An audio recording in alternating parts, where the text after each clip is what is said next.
Guys મેં આવેલો છું વાલોડ આઈટીઆઈ.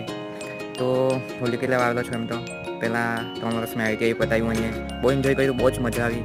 શું કેમ તમને, બહુ જ જલસા કર્યા, બહુ મજા આવતી, બહુ ફર્યા ને એમ હવે દિવસ જ એમ કંઈ અલગ જ હતા, બહુ મજા આવતી અમને. તો કોણ કોણ આઈટીઆઈ જોતું છે કમેન્ટ કરજો. વાલોડમાં પણ કોણ આવતું છે કમેન્ટ કરજો. તો આજે તો એકલો જ છું, કોઈ દોસ્તાર લોકો નથી, કોઈ મળતા પણ નથી, બધા બિઝી છે.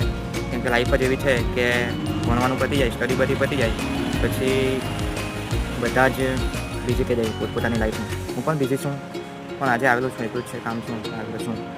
તો કોઈ વાત નહીં. હવે ગાઈસ, હવે તો તે જૂના સર લોકો પણ કોઈ જ નથી, બધાનું બદલી થઈ ગયેલી છે. એટલે શું કરે ને ત્યાં મળીને જતો બધા સર લોકોને. ને શું કેમ તમને, આઈટીઆઈમાં બહુ જ મજા આવે યાર, બહુ જ જલસા. તો બધા આજે ફ્રેન્ડ લોકો હતા ને તો બહુ મજા આવી હતી. તો ગાઈસ, મળીએ બીજા વ્લોગમાં. બાય.